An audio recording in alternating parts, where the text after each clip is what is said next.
Live, I'm John Carucci, and I'm here today with the fabulous Cyndi Lauper.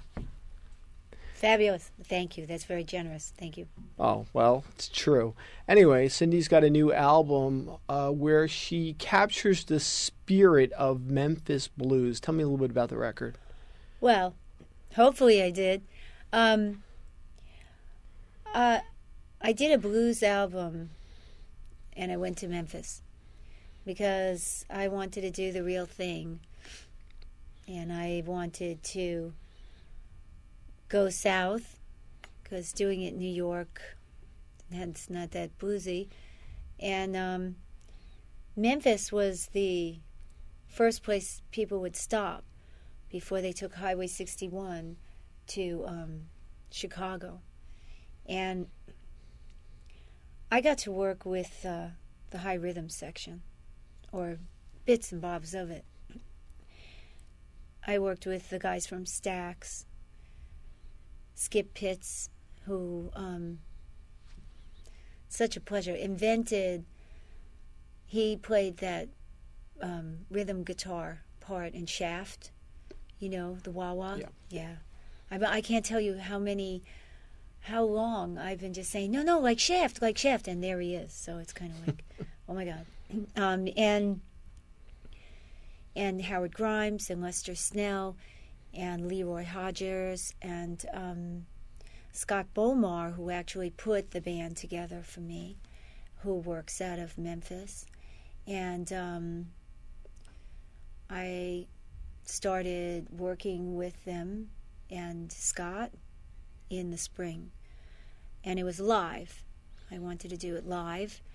And I've been collecting songs for 8 years. Wanted to make this record in 2004 with Jeff Beck, but never happened. And so I figured, now's the time before you can't. So I did. And I hooked up with Downtown Music, and I have my own imprint. Pulsar. I wanted Pulsar. But, Pulsar, the way it's normally spelled, was taken. But Pulsar misspelled was not. So I took that one. I'm thrilled to be able to shine a light on Memphis and these wonderful musicians. I had great guests with me. I was honored to sing with the likes of Alan Toussaint, Ann Peebles, Johnny Lang, B.B. King,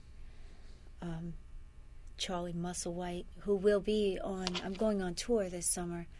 And actually, I'm leaving for the tour on the 25th of this month, ironically enough. How could I forget? It was my own private joke. I'm sorry. That's I fine. pack and I unpack and I pack again, and after a while I forget what I'm packing for.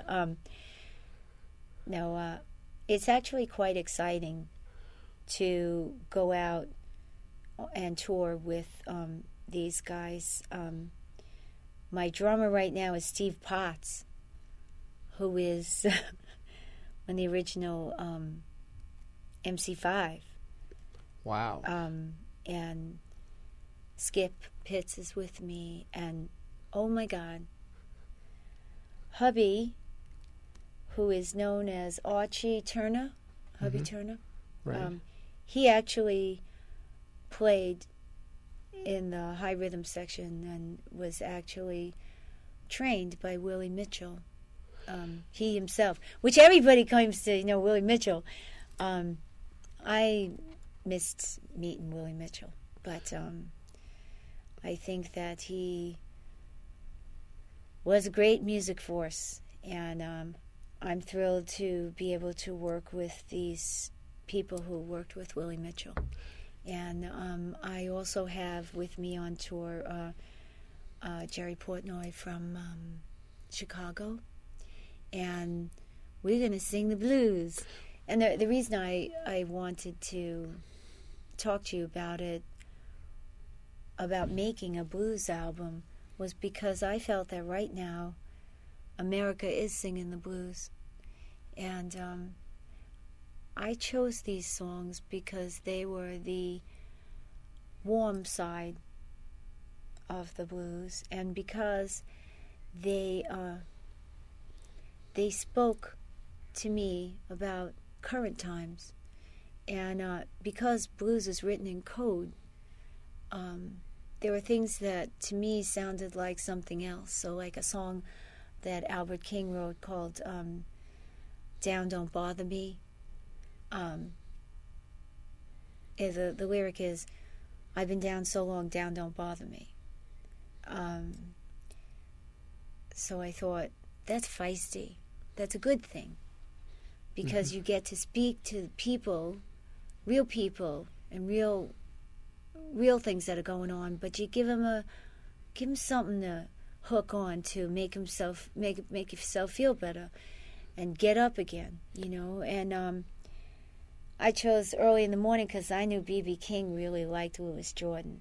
I didn't even know Louis Jordan, and when I found Early in the Morning, to me it sounded like girls just want to have fun. The whole story. Right, Come home in the middle of the night, in the morning light, and this one here lost her boyfriend. She was out all night, So I thought it was really kind of fun. And so I chose things that were fun. I wanted to go back and sing the roots of all the music that I've sung my whole life, because besides gospel and minstrel, the first modern form was blues. Right. And everything stemmed from that, jazz, everything. And ironically, today I looked up, because I was going to tell you how Mamie Smith sang the first blues song that was ever recorded. And actually, it was supposed to be Sophie Tucker, but Sophie got sick, so they called Mamie, and she came in, and hey, she made history. But it was actually W.C. Harding song called Memphis Blues was the first blues song ever recorded, and it was sung by and check this out, Prince's band covered it. Not Prince as we know him today, right, but there was a Prince's band. It was another orchestra called Prince's Band. Right. And now I was thinking, wow, I did the Memphis Blues, this Prince's Band covered it, the whole connection thing, but, Anyway, and a man sang the first blues recording. He was a vaudeville star. And then there were a few other vaudeville women who started singing on recordings. And then in 1920, Crazy Blues came out, and that was a huge hit. And then Ma Rainey took it on the road. Ma Rainey, of course. Well, she was gangsta before gangsta, and she was a feminist. For me, I loved her spirit, I loved her style, and I loved her fashion. So I was excited to go back and revisit. Although the only old song that I wound up doing was Wild Women Don't Sing the Blues, because I don't have the blues. In my mind, it's sing, but it's really have the blues. Okay. But with blues music, words get changed around, and of course, fit the times. What on this album? What are the songs that, like, now that you've recorded it, you've gone through the whole experience, the education process?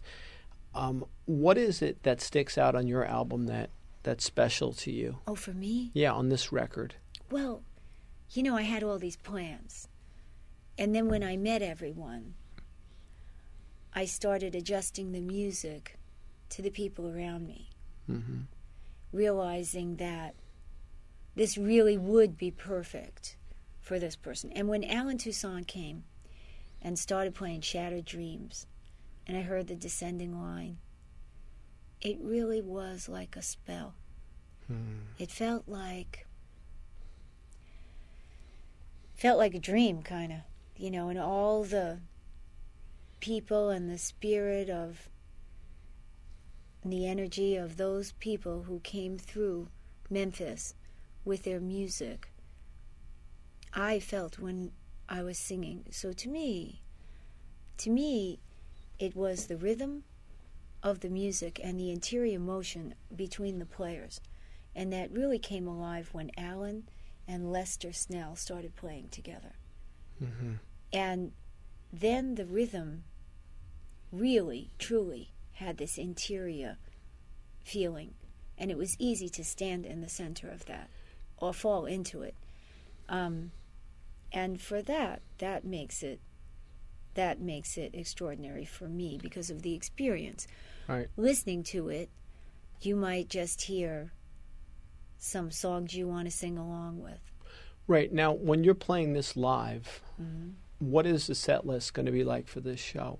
Is it going to be mostly this album and some of your older tunes? I think it's going to be mostly this album and a few of my older tunes. Not a lot, because for, I would say since 2002, I've been doing different versions of a lot of my older things. And the last tour I did, I really went back to my history and pulled out Blue Angel songs and did that kind of a set with a few songs from Bring You to the Brink. But there won't be any dance songs, not that kind of dance, but you might find yourself dancing anyway, which is odd when you think of the blues, because it's a warmer side of it. You think of, like, I did this little Walter song. I did one on The Apprentice. I was on The Apprentice. I did one there. And even though it was the blues, okay, now we're singing the blues. And it was like a lot of energy, Wasn't, for me, when I started singing and there was the blues, there were mainly people who sang a little, and then there was the guitar. And so it was very guitar dominated. Mm-hmm. So I felt, as a singer, what do I do? But as I rediscovered the singing and I've been listening to Big Maybelle all my life. I adore her. And those kind of songs, there's plenty of room. As a kid, I didn't know about that. As a kid, I did see B.B. King once at college. I was so frightened. I was so young. I worked at the radio station so I could get into the shows. And he played. I was in Vermont at the time, studying to be a painter. Now I just paint myself. But